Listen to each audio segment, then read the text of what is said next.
Ibn Arabi taught that everything in existence is a manifestation of the divine reality. Nothing exists outside the one being. Every atom, every moment is a mirror through which the divine reflects itself. So when we say something just happened, we are forgetting what he called the Tajalli, the divine self-disclosure in all things. In his teachings, coincidence is not random. It's a veil for a deeper truth, that God is constantly revealing himself through the forms and events we live through. The missed train, the failed relationship, the sudden opportunity, these are not accidents, they are mirrors.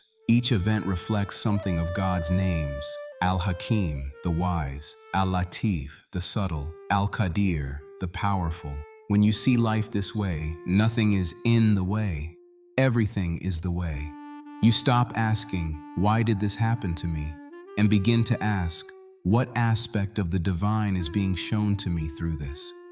This shift, from complaint to contemplation, is the beginning of Marifa, the deep knowing that Ibn Arabi spoke of.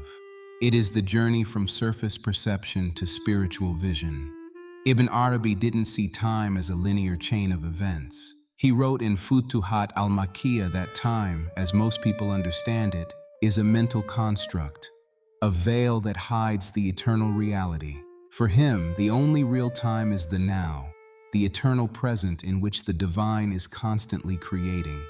What you call before and after are just relational perspectives.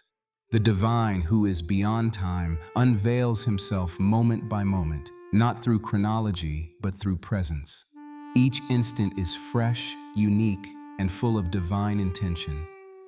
So when we dwell on regrets of the past or anxieties about the future, we're not just suffering emotionally, we're spiritually distracted. We are pulled away from the only place where divine wisdom is truly revealed, the present moment. This doesn't mean we stop remembering or planning, but it does mean we begin to perceive life as a series of sacred unveilings, each moment crafted with purpose. The so-called delays and detours, they are not disruptions, they are recalibrations. Every shift in timing is a shift in divine unveiling.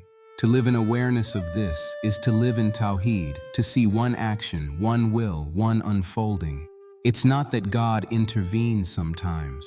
He never stopped manifesting. Ibn Arabi believed that every person you meet is not random. They are a theophany, a divine appearance. In Fusus al-Hikam, he wrote that God reveals himself through forms, and the human face is one of his most expressive mirrors. This means every meeting, every connection, even brief ones, are stages of divine interaction. When you meet someone who changes your life, or even someone who tests your patience, that is not about them. It is about what God is showing you through them.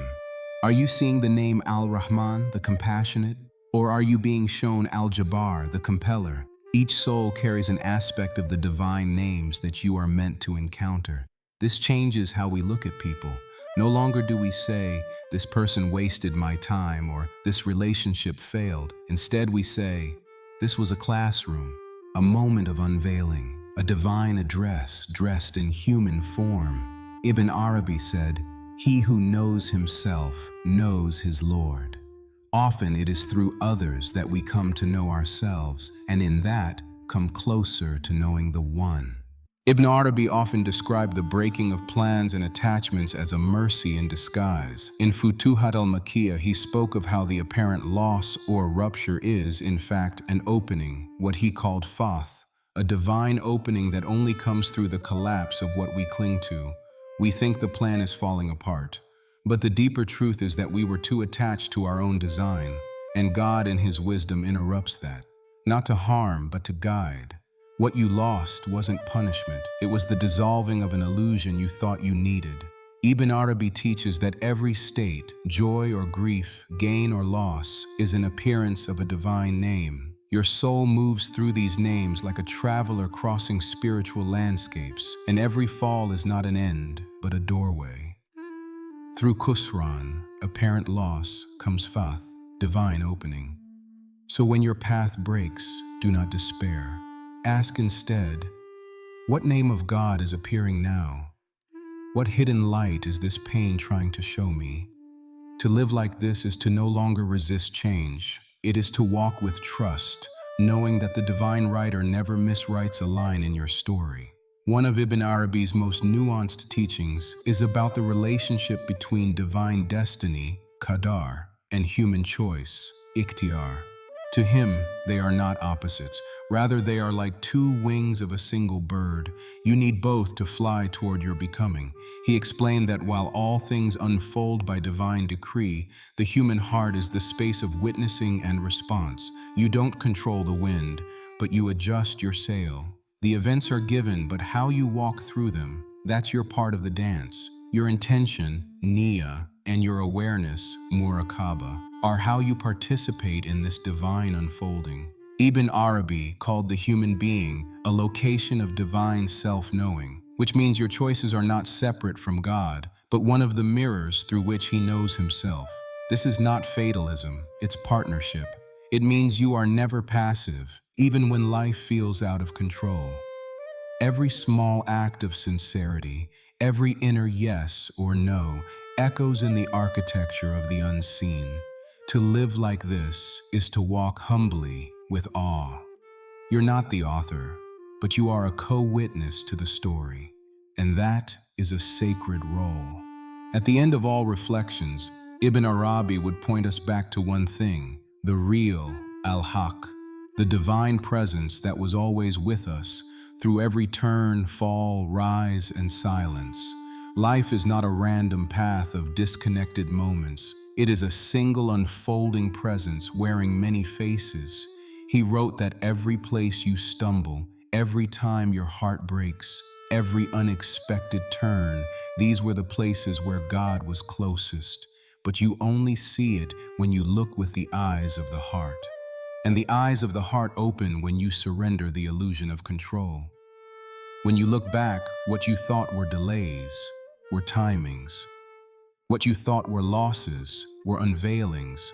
What you thought were accidents were divine appointments. This is what Ibn Arabi meant when he said, "In everything he reveals himself to you, but you must unlearn your ideas of separation."